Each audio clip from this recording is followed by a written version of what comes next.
Hey, friends, it's Corey from Hey Let's Make Stuff. Welcome to another double header. So if you found your way here from Angie Holden's channel, welcome. I'm so excited you're here today. If you found this video first, you can also watch Angie Holden's video on using a QR code in crafting. Her video should automatically play after this video, but I will also link it down in the description below. Today we are talking about QR codes, and specifically we're talking about crafting with QR codes.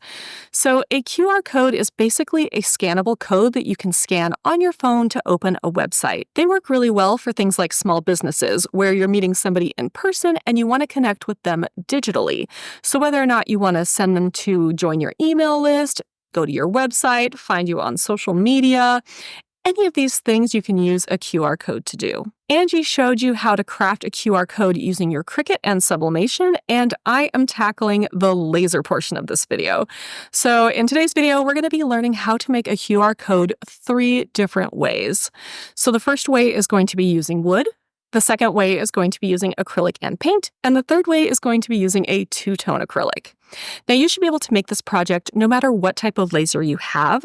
My only caveat is if you have a diode laser, you're going to be limited to what color acrylic you can cut.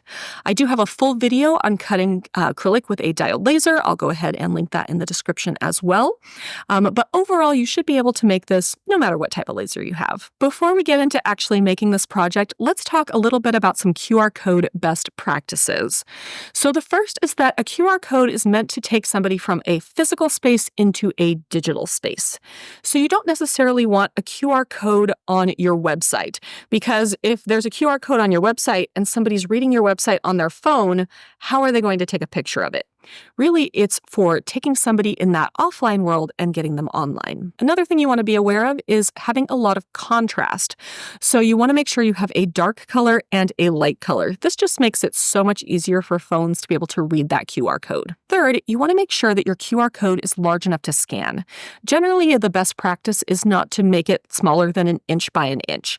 However, if you're laser crafting your QR code, I suggest about 2 inches, just because it is so detailed and you want to make sure that the laser is able to capture all of those details so that it can be easily scannable. Fourth, make sure you test your QR code. The last thing you want to do is get everything set up, put this out at your craft fair, and it's not actually scannable. So double check it when it first comes out of that laser, just so you know it's going to work. And then finally, if you're speaking to an audience that might be unfamiliar with QR codes, you may want to have like a little bit of instruction on there. Basically, open up your camera app and point it at the QR code, just to give people an idea of what they actually need to do with this thing. All right, let's get to crafting. So I do have a free file for you for this tutorial, and it's basically just this sign shape.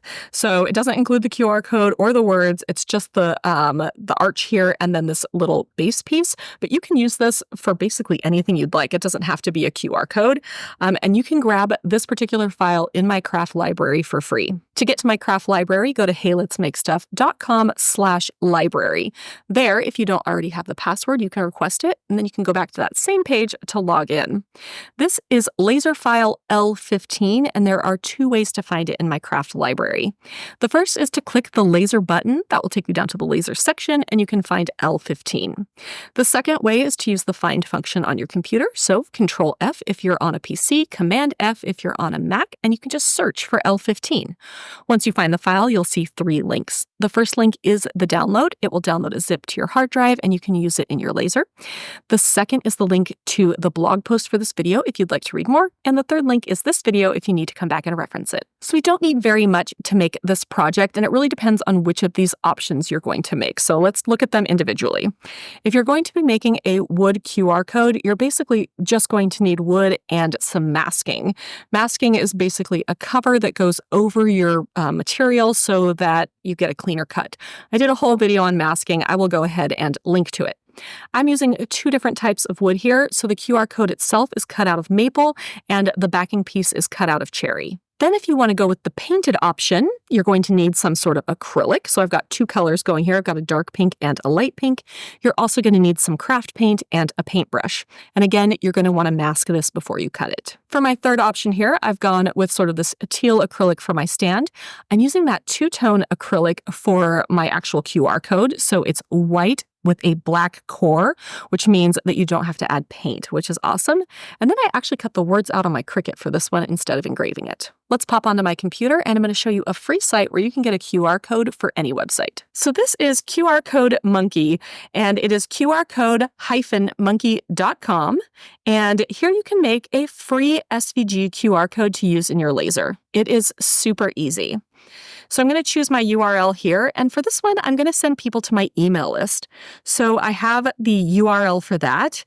This is just the URL to get to my email list, and I'm going to put it here under Enter Content. Then under Set Colors, I'm going to choose a single color, and I'm going to make it black. Black is just the easiest for the laser to read, so we're going to go ahead and make that black. I'm not going to add a logo. I'm not going to make a customizable design. I want to keep this simple. So I'm going to go to Create QR Code over here on the right, and you'll notice the big QR code here changes. All right, this is the QR code for that particular link. That's all you have to do. Now, I find that lasers like cutting SVG files, so I'm just going to download the SVG. It's going to generate my QR code for free and save it. All right, I have turned my Glowforge Pro on. Sorry if you can hear it humming in the background. And we're going to hop into the Glowforge app to design our file. Now, again, you can use any laser for this. So if you are using an X tool or WeCreate or some other machine, it's going to look a little bit different, but generally the process is going to be the same. In the Glowforge app, I'm going to click the plus sign, and then I'm going to go to upload my file. It's going to come in quite large. You obviously don't need it this size. So down at the bottom, you can change the size of your artwork. I'm going to make it 2 inches across. There we go. That's a much better size. I'm using an old scrap of maple, so I'm going to go ahead and kind of nestle this down here. And then I'm going to zoom in a bit. I'm going to set my material to that maple. And you can see it has set both of my pieces to engrave. We only want to engrave that QR code part. So let's go ahead and click on this one and change it to cut. Now you can cut and engrave this as is, but I wanted a rounded corner on my QR code, so let's look at how to do that. I have the Pro version of the software, so I can actually just insert a square here. If you don't have the Pro version of the software, you can import a square that has rounded corners from another design program. First, I'm going to change the size of my square to be 2 inches, just like my QR code, and I'm going to round the corners 0.25 inches. Very nice. Then I'm going to put this right on top. Now, of course, I don't want it to cut both of these lines, so for that square, this time I'm going to ignore it. So now it's just engraving my QR code and cutting my square that has the rounded corners. That's all you need to do. We can click Print and we can make our project. No matter which of these options you're using, the process in the app is exactly the same. So you're going to want to mask your material and have your Glowforge engrave and cut it.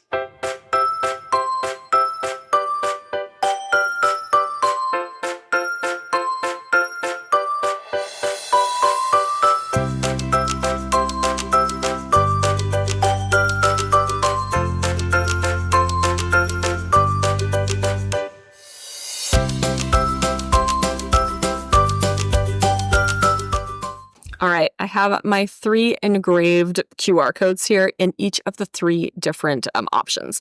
So let's go ahead and remove the masking and talk about why I like each of these options. We're going to start with the wood. So I'm using this plastic razor blade just to remove all of the masking. So I'm going to pull off kind of the big piece from around the edge here.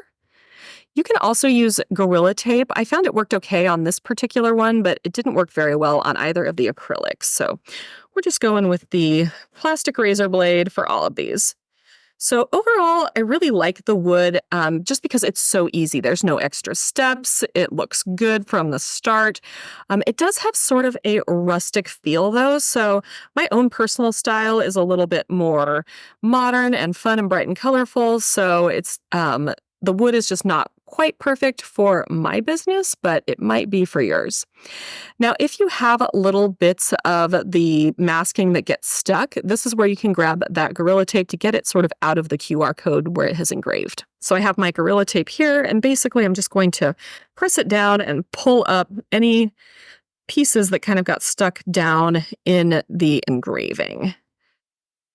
But overall, I mean, this looks amazing and it's very readable by a phone. I do suggest using a lighter colored wood like this maple. If you're trying to use something like walnut, there may not be enough of a contrast for it to read properly. Next up is our acrylic, and before you remove the masking on this, you'll want to add your paint. Now, I'm not going to do that today because I've already done it over here, so let's take a look at the one I have here. And so what I did was I basically put the white paint all over here, and then once it dried, I peeled off the masking, and the white paint stayed where it was engraved, and it didn't show up where it was covered with the mask, and this worked really well as well. This does have a little bit more of a handmade look. I feel like you can tell that I painted this, so if you're looking for something a little bit more professional, you might want to go with either the wood or the two-tone acrylic. And then finally, we have this two-tone acrylic, which I am so excited about. I really liked it. Use my plastic razor blade here to get off this masking, just like this. I feel like this was such a fun way to do it. Now you'll see that this looks kind of messy, right? It doesn't look great. So what I'm going to do is I'm going to take it into my bathroom and I'm actually going to scrub it. So I used sort of a hard bristle brush and some dish soap to be able to clean this up really nicely. You can also use a magic eraser. I did that on one version and it actually worked pretty well too. So let me go clean this up and I'll be right back. All right, so much better, right? I feel like it's just a real improvement once you get it kind of cleaned up. And then all you have to do is add them to your signs. So I actually used museum putty, which I thought was kind of a fun option. And that means that I can swap out this QR code. Maybe I have a different form and I want to use a different link. I can swap this out really easily. So you could technically engrave the QR code directly onto this plate, but I feel like it gives it a little bit of dimension when you use that museum putty or something similar. So let's get that back on there. I also added and engraved the words directly into the back plate on this one, but let me show you a couple other options. And then for this one, I did the same painting technique I did for the QR code. So I engraved the words up at the top and then used the paint. I really like the two-tone dark pink, light pink here. I think it's a fun contrast. The painting does take a little bit more time. Not only do you have to paint, you have to wait for it to dry, you have to do all the cleanup, but it does create sort of a handmade feel, which I think is really good for small craft fair businesses. And then I made this one with that two-tone acrylic. So basically it has a white outside and a black core, and it worked so well. I actually really love how this turned out. And instead of engraving, I went ahead and just pulled out my Cricut Joy Extra, cut my Join Our email list in vinyl, and used that instead. Overall, I think this little guy is my favorite, and he is going to be the one that I use. I hope you found this video for making these QR codes with your laser helpful. Tell me in the comments which one is your favorite. If you haven't already, make sure you watch Angie Holden's video because she's making QR codes in Canva, which is another really great option. If you found this video helpful, of course, I would appreciate a like. Follow my channel for more laser, sublimation, and Cricut content. I'll see you next time.